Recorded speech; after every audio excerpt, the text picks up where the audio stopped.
पीछे 23/12 को एक प्रतियोगिता यहाँ पे हुई थी भजनाक्षरी के नाम से। आप शायद नहीं थी उस दिन, नहीं थी? नहीं, हाँ, मतलब जो भी हुआ था श्री चरणों में उपस्थिति हुई थी। हाँ, शायद ये नहीं थी उस दिन, जब बाकी सब लोग थे, मतलब काफ़ी लोग थे। तो उसमें पूनम यादव फर्स्ट हैं, 50 में से 50 नंबर हैं इनके। ताली तो बजाई दो। सही बात है। ठीक है, अभी आई है, मतलब बहुत टाइम तो नहीं हुआ, पर अच्छा प्रयास अच्छा है। और ये बातें देखो प्रयास से नहीं होती, ये बातें किससे होती है? इंटरेस्ट से होती है। कोई धर्म के प्रति इंटरेस्ट होना भी चाहिए, मोटा मोटा, कोई ऐसा नहीं था, हार्ड एंड फास्ट नहीं था। उसके बाद है पंकज। पंकज हैं तो उनके इनसे 5 नंबर कम है। सविता पांडे जी हैं, वो तो बहुत कम बोलती हैं। और बच्चे तो छोटे थे, एक है रियांश बच्चा है, उसके भी 10-20 नंबर हैं। वो तो जो टूटा फूटा बोलते हैं, अभी बच्चा बहुत छोटा है ये। ठीक है, तो ऐसा प्रयास होना चाहिए। इसमें क्या था कि भजन थे और भजनों की 2-2 लाइनें थी, क्योंकि समय सीमा भी हमें ध्यान रखनी पड़ती है। तो 2-2 लाइनें भजनों की थी, या कोई श्लोक थे, गीता का श्लोक था या कुछ इस तरह का था। अब इन बच्चों को याद है, पर बुलाना उसको। पीछे हमने बताया भी था, 2 श्लोक तो हमने याद भी करवाए थे, याद हो गए वो।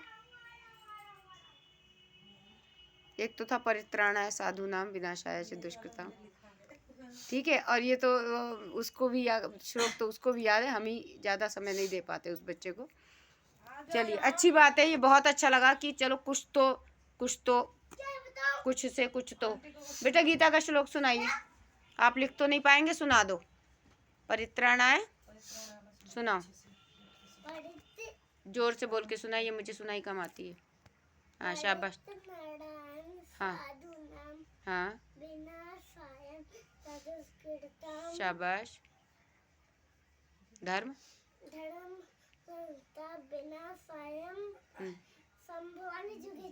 धर्म संस्थापनार्थायम, है ना? अब वो सुना दो। हाँ, संभवामि, शाबाश। अब वो सुना दीजिए गायत्री मंत्र।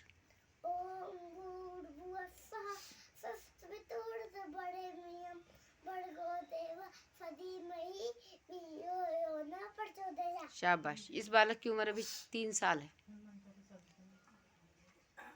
हाँ, वो तो इसकी हो गई थी, हनुमान चालीसा याद है इसको।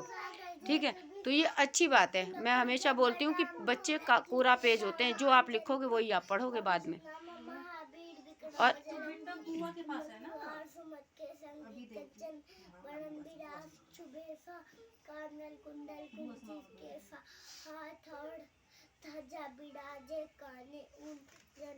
एक पेज दे दीजिए इसमें से पढ़ के। कॉपी नहीं बेटा, कॉपी नहीं।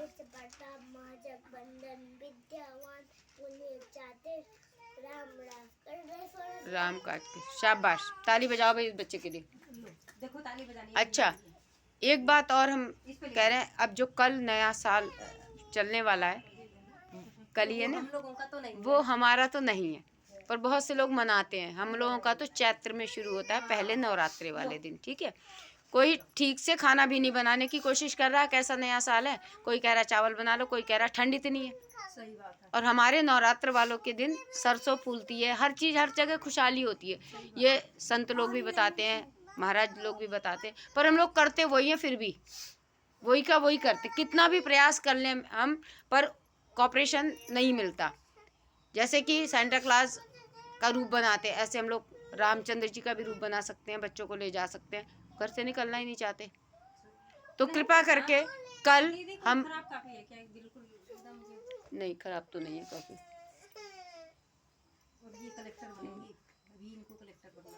नहीं है बेटा, लो ये ले लो, ये ले लो। अच्छा, तो बाहर जाके रो लो, बाहर जाके रो लो, यहाँ मत रोना। तो हमें जो है वो नया साल कल वाला नहीं मनाना, क्योंकि हमारा है ही नहीं, तो हमें मनाना क्या है। ठीक है, दूसरी बात, एक बहुत अच्छी बात है, जितने भी मेरे संपर्क सूत्र हैं, जितनों में भी हम जाते हैं या जितना भी कर पाते हैं, चाहे चींटी के पैर के 10वें हिस्से के बराबर ही, किसी ने सेंटा क्लॉज नहीं मनाया, किसी ने विश भी नहीं किया, और किसी ने कोई स्टेटस या डीपी ऐसा कुछ पिछले साल तक लगाया, बड़ा विरोध रहा हमारा और सभी लोगों का, तो वो नहीं किया। इसके लिए हम अपने को बहुत बहुत आभारी सबका मानते हैं। किसी ने भी डीपी पे, स्टेटस पे, जहाँ जहाँ भी लगाते हो, 25 दिसंबर सेलिब्रेट नहीं किया। और कायदे में तो हमारा वो शहीदी दिवस है, दुख का विषय है। बहुत से लोग लगाते हैं, जो पीछे सब बैठे हैं ना, आगे इधर उधर सब लगाते हैं, पर इस बार नहीं लगाया। इसके लिए हम बहुत बहुत धन्यवाद देते हैं सभी को।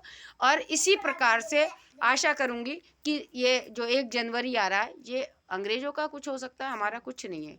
हमारा तो नव वर्ष जो प्रारंभ होता है, वो चैत्र की वर्ष प्रतिपदा के दिन प्रारंभ होता है। उस दिन आप लोग खूब मनाइए, अच्छे से मनाइए, कोई दिक्कत नहीं है, और मनाना भी चाहिए, बच्चों को पता भी होना चाहिए। और ये सावन भादव जो हिंदी महीने के नाम है, ये भी बच्चों को पता होने चाहिए। जनवरी फरवरी तो पता रहता है, पर बच्चों को ये नामों से नई जानकारी है, ये भी याद कराना चाहिए। और बड़ों को भी कम पता है, सही कह रहे हो, बड़ों को कम पता है। हमारी ही क्लास में कहीं पे हमने पूछा रामचरितमानस का कवर कैसा है, तो एक 45 साल के व्यक्ति मुझे बोलते हैं, हमारे यहाँ तो है ही नहीं, कवर कैसा है, कवर तो कवर की तरह ही होगा। जब 45 वर्ष की आयु में आपने रामचरितमानस का कवर नहीं बता पा रहे हैं, तो उसके अंदर क्या लिखा क्या बता पाएंगे आप? बच्चों को क्या सीख दे पाएंगे कि रामचरितमानस क्या है? निकलते ही नहीं है घरों से। अभी कहीं भंडारे चल रहे हो तो देखिए, संख्या देखिए, पैर रखने की जगह नहीं मिलेगी। वो हमारे लिए नहीं होते भंडारे, हमारे लिए नहीं होते भंडारे, तो और किसी के लिए होते हैं। और समाज की रीत क्या है, अगर किसी ने 5100 रुपये दिया तो सबसे ज्यादा भंडारे का सामान उसके घर नहीं। जिसने सबसे ज्यादा दिया है उसको तो भंडारा लेना ही नहीं चाहिए। भंडारा तो उनके लिए होता है जो बेचारे अपना ठीक ठीक है चल रहा है। भंडारा उसके लिए नहीं होता कि किसी ने 5100 रुपये दे दिया तो 51 बाल्टी खीर उसके पास पहुंच गई, ये गलत है। प्रसाद की बात रही, हम हर अपने जहाँ भी समय मिलता है बताते हैं कि प्रसाद अगर 4 वैरायटी है तो जरूरी नहीं 4 सभी को मिले। अब मान लीजिए यहाँ तो चलिए परमात्मा ने आप लोगों की कृपा कर रखी है, सब बढ़िया हो जाता है। कहीं मान लीजिए जो इसमें हम ही है, हमने मान लो मतलब 4 ही चीनी के दाने चढ़ाए या मिश्री के दाने चढ़ाए हमने प्रसाद, भगवान तो मेरा उसमें भी खुश हो जाता है। तो 4 के भी 8, अगर आधा आधा दाना भी प्रसाद में मिल रहा है तो वो भी प्रसाद है।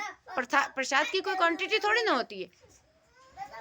किसी ने पुष्प उठा के दे दिया वो भी प्रसाद है। लोग गुटखा खा के पानी नहीं पीते, तो पुष्प खा के पानी पी लो, और हम तो पी लेते हैं, हमें कुछ ऐसा नहीं होता। व्यास जी अगर अपने कर कमलों से हमें कुछ भी देते हैं तो वो तो हम प्रसाद स्वरूप के ही ले लेते हैं, और सभी को लेना चाहिए। ऐसा नहीं कि हमें सभी को लेना चाहिए। प्रसाद की क्वांटिटी, प्रसाद की वैरायटी, प्रसाद की भी कोई वैरायटी होती है क्या? बाजा बाजा इंसान पूछता है प्रसाद में क्या है, प्रसाद में क्या है, प्रसाद में तो आप कैसे बोलते हो, मतलब अपना क्वेश्चन भी तो पूछो। किसी ने हमसे पूछा, मैंने कहा भैया प्रसाद लो, तो बोले प्रसाद में क्या है, तो मैंने कहा प्रसाद तो में तो प्रसाद ही है, और तो मुझे कुछ नहीं दिख रहा है इसमें क्या है, प्रसाद में तो प्रसाद ही, और क्या बताऊं क्या है। तो बोले मैं ये केला नहीं खाता। तो मैंने कहा आज के बाद नहीं पूछूंगी।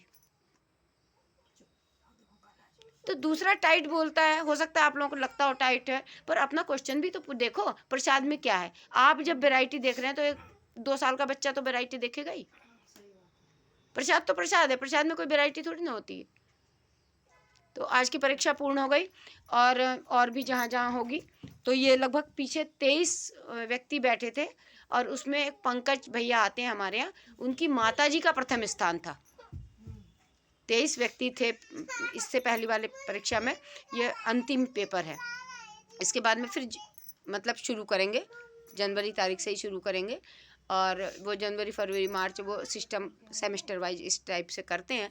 परंतु दुख का विषय यही है कि आज तक भी कोई ऐसा नहीं हुआ जिसने खुद होके कहा हो कि हमारे यहाँ आना, इतने व्यक्ति हैं, या हमारे यहाँ आना और एक बार हमारे यहाँ क्लास लेना। हम जब संपर्क करते हैं तब तो कह देते हैं कि भाई आना और करना, इसमें मेरा कोई बेनिफिट नहीं है। मैं कोई लेती, मेरा बेनिफिट ये है कि मुझे भी भगवान के स्वरूप व्यासों के, महाराजाओं, महात्माओं के, संतों के श्री चरणों में बैठने का मुझे मौका मिल जाता है। क्योंकि हमारी भी जिज्ञासा रहती है कि कहाँ एक पल हम कम हो गया और क्या पता उस टाइम क्या बता दिया, क्योंकि सारा तो हमें भी याद नहीं रहता, हम भी नोट करते हैं वहाँ बैठ के, तब हम आप लोगों को बता पाते हैं। इतना हमारे जीवन में समय नहीं कि स्वाध्याय करते हैं, 1 बजे के बाद हिम्मत जवाब देने लगती है रात को, फिर सुबह उठना भी होता है 4 बजे। तो ये सब जितना जितना मिले, जो भी जहाँ समय मिले आया करो, बुलाया करो। हमारा कोई दान दक्षिणा कुछ नहीं है हमारा, और जो बुलाते हैं वो पाते भी हैं। बच्चे वैसे बाजार जाएंगे, सब जगह जाएंगे, वैसे क्या बच्चों को ले जाओ और छोड़ जाओ। जैसे मेरे पास पता नहीं कितने वो है कन्वेंस है, और कितने जने मेरे आश्रम पे रहते हैं कि मैं बच्चों को लाऊं और फिर ले जाऊं, तो मैं वहीं जाके क्लास ना दे आऊं। और एक निवेदन हमारा छोटा सा और रहता है कि यथाशक्ति 5 का सिक्का, 2 का सिक्का एक पन्नी में ही इकट्ठा करते रहो। तो उससे ये होता है कि जब हम कोई बड़ा काम करने जाते हैं, या तो परमात्मा मुझे जितना देता है उतना, तो भगवान की मर्जी, तो वो इकट्ठा नहीं लगता, और उससे कोई बड़ा काम या बड़ा पुरस्कार, अब जैसे पूनम जी हैं, बहुत कम समय रहा इनको, अभी मेरे ख्याल 2 महीना हुआ आपको आए हुए, 3 महीने हो गया, पर ये तीसरी चौथी बार इनके सामने ऐसा हुआ है। पहली बार में तो आदमी समझ ही पाता है, दूसरी बार में, परंतु इनके 50 में से 50 नंबर हैं। भगवान ने आवाज़ भी अच्छी दी है, और भजन वगैरह बहुत अच्छे। आपसे आने से पहले बहुत सुंदर भजन है सनातन धर्म पे ये। और जो लोग ये कहते हैं सनातन धर्म क्या है, हम तो बौद्ध धर्म अपनाएंगे फलाना, तो ये मुझे समझ में नहीं आता। जो आदमी धर्म का नहीं, वो आदमी किसी कर्म का नहीं। वो आदमी ऐसे भी इधर उधर ही भटकता रहता, अपनी 2 रोटी भी चैन से कमा नहीं सकता। जो धर्म के साथ और अपने मालिक के साथ गद्दारी करता है, मालिक से मतलब जहाँ की आप रोटी खा रहे हैं वहीं आप घपलेबाजी कर रहे हैं, वहीं आप धोखाधड़ी कर रहे हैं, वहीं आप ईमानदारी से नहीं कर रहे। धोखाधड़ी से मतलब यही नहीं होता कि हम पैसा लेके भाग गए या हमने कोई घोटाला कर दिया। अगर आप 10 घंटे में 5 घंटे में ईमानदारी नहीं कर रहे हैं, उस मालिक के वर्कर्स को, उस मालिक के अपने साथियों को चैन से जीने नहीं दे रहे हैं, राजनीति कर रहे हैं, कुछ कर रहे हैं, परेशान कर रहे हैं, तो वो भी मालिक तो आपको नहीं देख रहा। मालिक ने आपको सौंप दिया, भैया ये है, आप देखना, इनको प्यार से रखना और काम कराना, और आप उनको कैसे काम करा रहे हैं, या आप देख रहे हैं या मेरा परमात्मा देख रहा है, तो वो भी मतलब कहीं ना कहीं बेईमानी है। मालिक ने आपको इस बात की तनख्वाह मालिक नहीं देता। तो एक मालिक के साथ में वफादारी ना करना, वो गद्दारी में ही आता है। अगर आप ये सब कर रहे हैं तो गद्दारी से मतलब यही नहीं होता, शायद शब्द बहुत ज़्यादा टाइट है गद्दारी शब्द, पर गद्दारी में यही नहीं तो घोटाला करके भाग गए, पैसे मार के भाग गए, या कुछ गलत कर दिया, ये सब गद्दारी में ही आता है, ये वफादारी में नहीं आता। तो ऐसा सब हम लोगों को नहीं करना चाहिए। जहाँ भी जो भी दायित्व मिला है, घर से लेकर समाज तक, ईमानदारी से निभाओ। किसी कारण से नहीं निभा पाए तो बोल दीजिए कि नहीं निभा पाए, उसमें कौन सी आफत आ जाएगी। परंतु ये चीज़ मत कीजिए कि वहाँ तो जा रहे हैं, अरे क्या है, क्या फ़ायदा है, इससे कौन सा तनख्वाह पे फ़र्क पड़ता है। यहाँ तक भी लोग कहते हैं आप ऐसे रात के 10-10 बजे तक घूमते रहती, आपकी तनख्वाह बढ़ रही, इससे तनख्वाह नहीं बढ़ रही, मेरा सूक्ष्म रूप में ज्ञान बढ़ रहा है, और मेरा क्या बढ़ रहा है ये तो मैं ही महसूस कर सकती हूँ, या जो मेरे साथ रहते हैं उनको पता है कि मेरा क्या बढ़ रहा है कि घट रहा है, वो बताने की चीज़ ही नहीं है।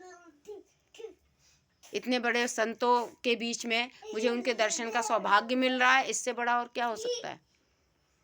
अभी भागवत जी चल रही थी, बहुत कम उम्र के हैं व्यास जी वो, और इतना बढ़िया संस्कृत बोलते हैं कि हम लोग हिंदी नहीं बोल पाते। नाम है पंडित ब्रह्मरात्र एकलव्य जी, बहुत सुंदर कथा करते हो। मेरे पास पैसा नहीं है, नहीं तो मैं उनको आमंत्रण जरूर देती। बहुत सुंदर कथा करते हैं, और मतलब एक एक शब्द का अर्थ, परमात्मा उनके माता पिता परमात्मा के बराबर ही है हमारे लिए तो, और उनके भी गुरु के दर्शन हुए, तो ये सामान्य बात तो नहीं। एक तो इतने योग्य व्यक्ति के दर्शन और उनके भी गुरु के दर्शन, तो हमें ये मिल जाए इतना ही बहुत है, और बाकी तो जीवन आप लोगों के भरोसे कर ही दिया है तो कर ही दिया। ठीक है, वाणी को विराम देते हुए आरती करेंगे, और उसके बाद उनका सा जो भी परमात्मा देगा वो ग्रहण करके चलेंगे। अच्छा क्रियाएं, और बच्चों को ज़्यादा से ज़्यादा आप इकट्ठा करें, बच्चों को ज़्यादा से ज़्यादा, क्योंकि हमारा भावी भविष्य ये नन्हे मुन्ने ही है। बहुत सुंदर, और फिर दोबारा आशा कर रही हूँ कि कल के लिए कोई भी, जितने भी मेरे संपर्क सूत्र हैं या जितने भी अपने लोग हैं, कोई हैप्पी न्यू ईयर का मैसेज किसी को भी ना करे, ऐसा नहीं कि मुझे ना करे, किसी को भी ना करे। आप लोग तो नहीं करते हैं।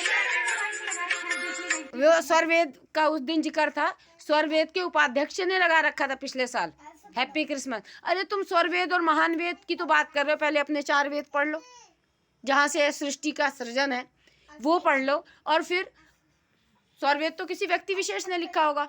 गीता, भागवत, रामायण ये तो मेरे खुद भगवान ने लिखी है, इससे बड़ी।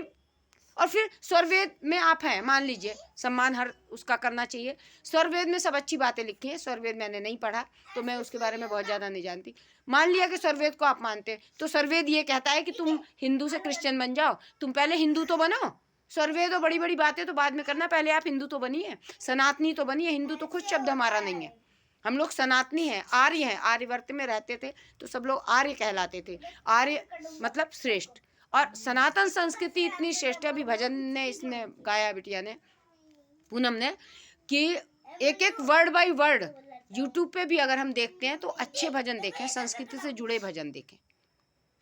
बहुत सुंदर भजन है, आपके आने से पहले हो गया। चलिए ठीक है, बहुत सुंदर। बोलिए सत्य सनातन धर्म की जय। शाबाश।